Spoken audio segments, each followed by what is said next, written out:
Hello guys, it's Ryan Ho back with another video. Today I want to talk about the Drop plus Ultrasone Signature X. Now this is the Drop's latest headphone, and this is kind of a headphone that's made for bass heads, and it's actually designed after a headphone that was actually made for DJs to use as studio monitors. So that headphone was actually the Ultrasone Signature Pulse.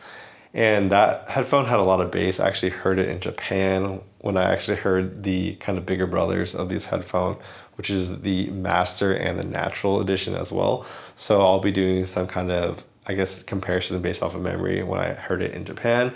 And then, of course, let's talk about how this sounds, right? Because this, like I said, is a very bassy boy. They even kind of said that on their kind of marketing of this. Like, this is a headphone that's made for people who like bass. That's without a doubt. And we'll talk about the quality of the bass, kind of how fun it sounds. Because like, if you really like to listen to music like at a club, you know, or like live music, this is what this kind of sounds like to me. Like, it's just a lot of fun. It's not for the faint of heart. It's not the neutral, boring type of, you know, headphones that most, I think, audiophiles are used to. This is one that's made to have more fun. So if that's what you're into, we're gonna talk about kind of the build, the comfort, and then we talk about the sound, and we'll do some comparisons of these two headphones. So we have the other Drop collab with Sennheiser, which is the HD58x Jubilee. And then we have another kind of studio headphone that is the Shure 840a. So the headphone that has, you know, good bass, good kind of sound quality. So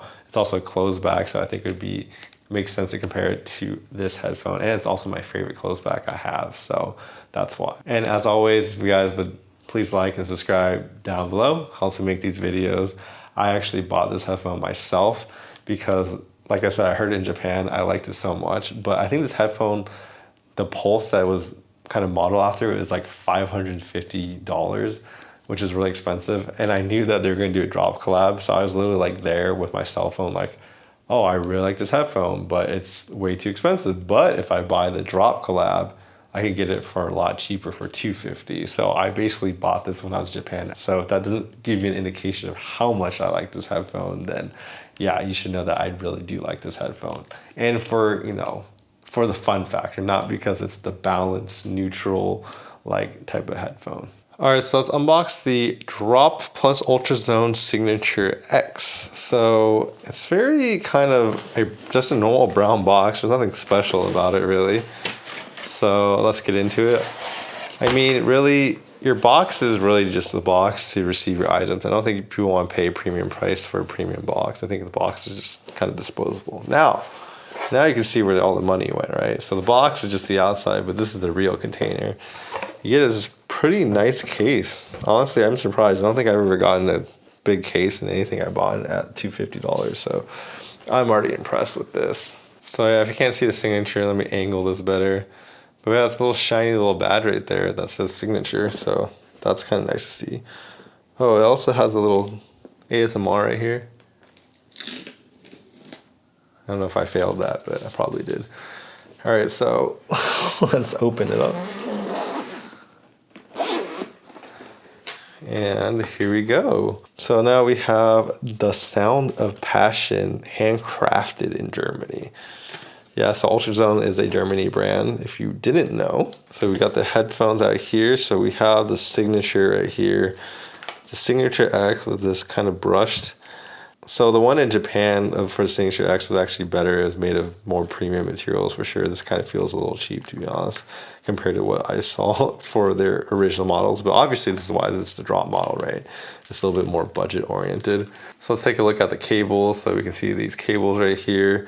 So with a 1/4-inch cable with a 2.5 millimeter right here. We have some other cables right here. So we have the plug into a 3.5 millimeter. So you can see how this is a little bit bigger than this one. And then of course we have another plug that seems to go from 2.5 into what looks like a microphone, right? Yeah, because it has more heads, you can see, right? So this is a microphone cable, which I didn't even realize they gave you a microphone cable. So I guess you can play games and talk or take calls with it too if you want to. So that's interesting. I've never seen that. And then we also have two, I guess, extra pads that we get with these. They're very interesting. But yeah, we guess we got some spare pads as well, which is really nice to see. So for the price of $250, when I bought it early, you get actually spare pads, which is a pleasant surprise, plus 3 cables and a case. So I would say in terms of value, I feel like you get a lot of value. All right, so let's talk about the build and comfort. The first thing is the cable. All of them come with the twisting mechanism to lock it in. So when you stick it in, you kind of turn it, right? So it locks it in, and then you take it out to get it out. So when it comes to the build and comfort of this, we have the kind of pads right here are kind of made of memory foam, which is nice. You can see how they kind of slowly bounce back and kind of take shape. So that's really nice. However, I think these pads are not the deepest pads. So my ear does touch the back, which is the driver a lot. That's something I noticed about this. So that's the one thing that, you know, if it had a kind of bigger and deeper pads, it would be better. But I assume that the reason why the pads are designed this way is most likely because that this headphone probably needs to have less deep pads for its tuning, if I had to guess. But, you know, I didn't design it, but that's what I'm guessing. This is plastic, which is nice. It's actually nice, kind of matte and smooth. This whole thing is made of plastic right here. This thing looks kind of chunky, actually. But we have the kind of extension bands, right? So these extension bands are plastic. I like how they have kind of lines to indicate how, you know, far you are. Some headphones don't have that, which are really annoying, like my 58x from Drop. This S-Logic is a little badge right there. It's just kind of cut out. I think the higher end models are also kind of better designed right there.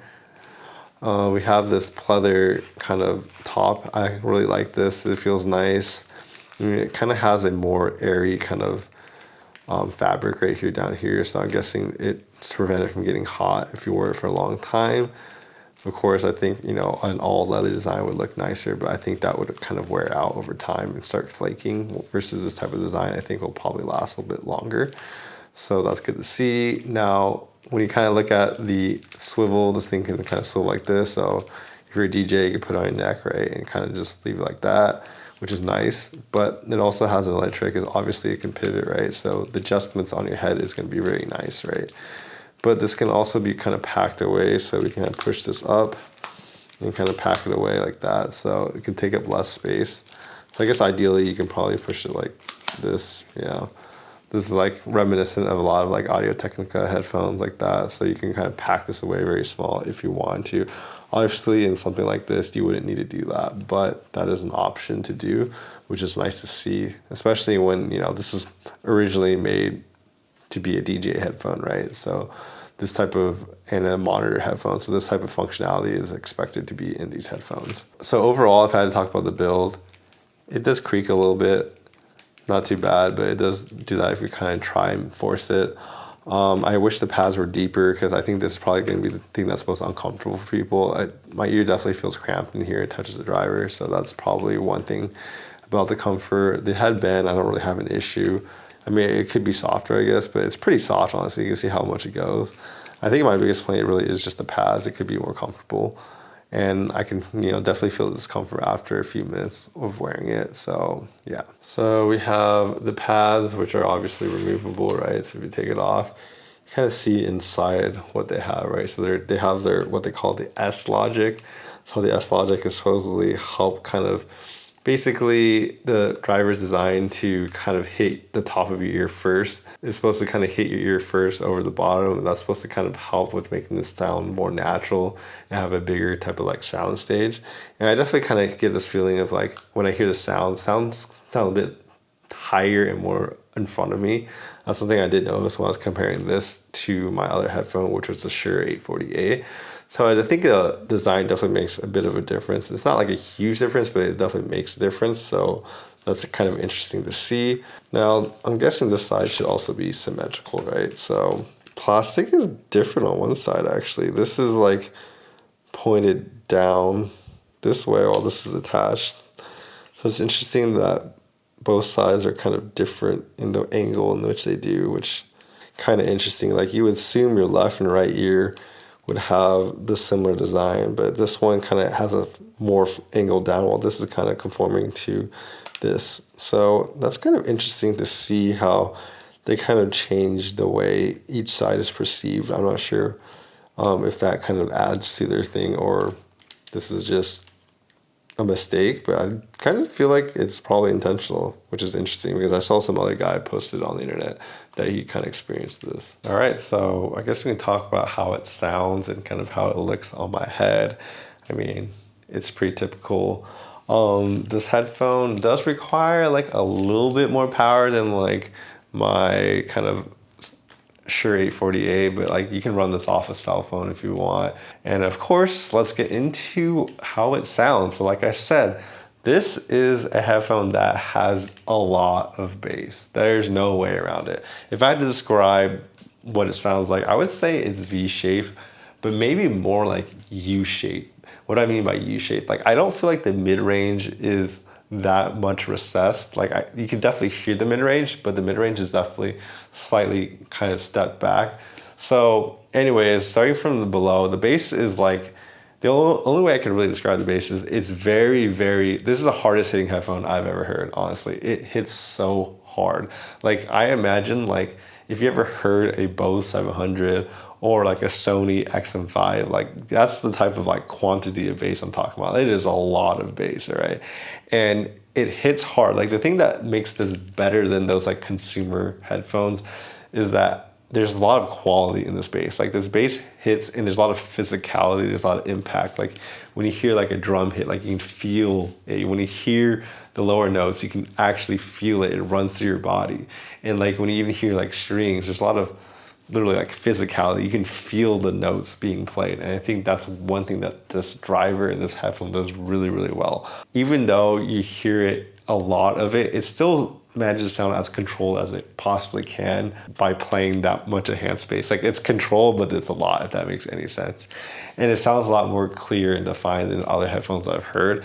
And I could definitely see why this was a headphone that was designed for like people to play in like their DJ studios and to like test with it. Because like when I played a song called Limitless by Martin Garrix, like on this headphone is what it sounds like when you hear people play at shows. Like it's just a lot of fun, a lot of energy. The low notes are played very clearly and you can feel it.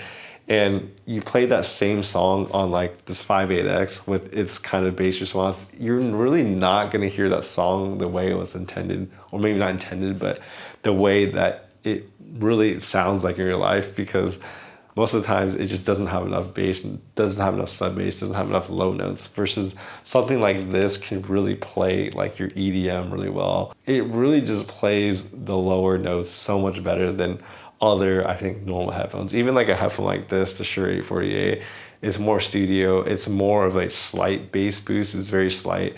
It's much more closer to neutral, versus this is unashamedly a lot. Moving to the mid-range, like I said, it's kind of a little bit scooped out. It reminds me a lot of like hi-fi headphones, and in the sense that like around the nerdy, like what they call like 2-3K, it's kind of sucked out, which that basically causes like vocalists just don't sound like super present. They sound a little unnatural. They're a little bit further away, just a little bit. It's not really that bad, but I do notice it. Like something like the HD58x has better kind of mid-range, better vocals, better instruments. Like it just sounds more natural than this headphone does, but this doesn't sound wildly unnatural. It just sounds a little bit kicked back, a little bit more relaxed in that region is what I hear from this headphone. And that's probably my, I guess, biggest complaint about this headphone. Like if this was like filled out more like the 58X, this headphone would sound like even better.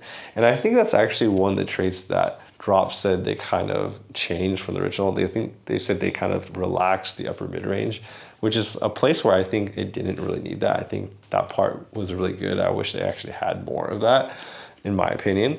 But then anyways, moving on to the next region, we were talking about the treble, right? So the treble and the upper frequencies, this is where I said this is like more like, you know, U-shape or V-shape. It comes alive up there. It has a lot of detail up there. I don't really feel like it's lacking. Like it's really good. It doesn't come across as like harsh or fatiguing. There's a nice amount of detail up there in the treble, and it's nice and kind of, I wouldn't say like super airy like some of those other like, you know, hi-fi headphones are, but it definitely has enough presence where I don't think most people are going to be lacking in that region unless you like really, really bright headphones. But I think this is more closer to what I consider neutral. A lot of people say like these type of like U-shaped, V-shaped headphones sound a little bit more fun and engaging, and that's what I agree with.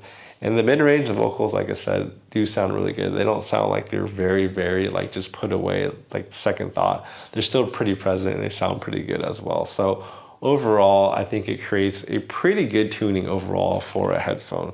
So yeah, like overall, like I do recommend this headphone because like I said, I listened to it in Japan, and when I heard it, I was just like, this bass sounds so good. Like I've been to like Coachella's, a lot of live music festivals. I've been to shows. I've been to like a lot of them because I live in LA. So I've been to so many of them.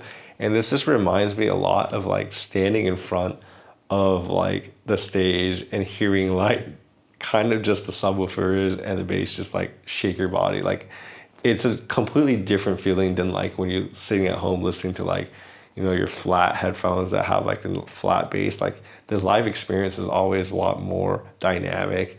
You got these big speakers and all that. And I feel like this recreated that really well, at least for me, that you kind of have a lot of fun and enjoy the music in a way that I feel like other headphones just don't really do because they're designed to be a little bit more neutral, a little bit more flat and a little bit more boring. Where this one really just gets me into that like, wow, it reminds me of being there type of feeling. So that's kind of why I instantly like, when I heard it, I bought it. And now that I listen to it here, after receiving it, I still feel exactly the same way. This is why I bought this headphone, because it can emulate that feeling of funness. I talked about how I heard the other ones in Japan. So they have the more expensive natural, and then I think that was like $700, I believe. And then there's like the master, I think that was like over $1,000. And what I kind of hear is that, well, first of all, we can talk about the design of them, right? It has 50 millimeter drivers and a mylar like material driver. So the kind of the natural and the master, they're actually 40 millimeter drivers, and then they're actually made of mylar / titanium. So I feel like just knowing the size and the kind of different material, because I was talking to the rep when I was there too in Japan, and they were telling me the differences between those. And you can kind of hear it too, like this headphone was designed with a bigger driver to focus more on bass, and then the mylar is not as stiff as, like, because it doesn't have the titanium. So I feel like that's what gives this the pounding quality it has and that great explosive bass versus what I heard from the natural and the master. And keep in mind, when I listened to the natural master, like quickly there, I thought they sounded pretty similar, to be honest. Like they didn't sound that different from each other. And after seeing that they're made of the same material, it probably makes a lot of sense. But for me, I felt like those were a lot more like flat. I mean, you can tell by name, right? They're made to be mastering and made to be more natural, not bass heavy like this. So the bass on those were really flat compared to this one. And then the treble was definitely much more emphasized than this. I wouldn't say that much more, but it definitely had more treble. But then the mid-range was definitely better too. Like it did definitely sound a lot more natural than this one that has the sucked out mids. And I felt like those were definitely much more balanced. I feel like more, I guess, traditional audiophiles would enjoy those much more than this headphone. But the thing that kind of drove me not to like them as much is because I feel like the bass on those two really wasn't dynamic at all. Like the quantity of bass is obviously less, but like the physical impact, that feeling of bass that this gives you is just a different level. Like I think the titanium, the hardness of that driver really didn't give it that like feeling that you would get from this one. While this one you can literally hear and feel the bass like running through you. It's a completely different experience. This one just honestly sounded and felt more fun, and that's why I really liked it a lot. I even told the rep was like, which one do you like better? Do you like the master, the natural, or the pulse? I was like, I like the pulse better. And he probably thought I was a degenerate because he was probably like, only people who like bass like this have. Everyone should like the master better, probably, you know. But the other thing, anyways, that the master did better was definitely the treble quality, because I feel like Obviously, it had the titanium driver. It was much more controlled overall as a headphone, and it wasn't as explosive as this one. So if you're looking for like more detail, that headphone's better. If you're looking for better, more neutral tuning, that headphone is also better. But for me, I think ultimately the decision was I wanted a headphone, because I have obviously a lot of headphones, so I wanted a headphone that was a little bit different from what I had. And going for the Bassy Boy, which is something I don't really have in my, I guess, headphone collection, since, you know, I'm a nerdy audiophile, is why I went for this headphone. So in conclusion, I definitely recommend this headphone. I think it's a lot of fun. The accessories it comes with is actually surprisingly a lot, with extra pads and the cables. I thought that was cool, even with the carrying case. At $250, I didn't really expect that, to be honest. I thought they would kind of cheap out on that. And I really just want to know, like, in the comments down below, can you guys just kind of count how many times I said bass? Because I'm really sure I said it way too much in this video. So please count how many times I said bass in the comments down below, because I'm sorry, I probably sound like a broken record at the end of this review. But really, I think that really highlights this headphone a lot. It kind of defines it. And so it must be said. Anyways, if you guys had fun and enjoyed my video, please like and subscribe down below. It really means a lot to me, help me grow. Like I said, I bought this headphone myself, but maybe one day Drop would like to send me headphones so I could review them. That would be nice, but you know, one day. Anyways, I'll see you guys next time. Bye-bye.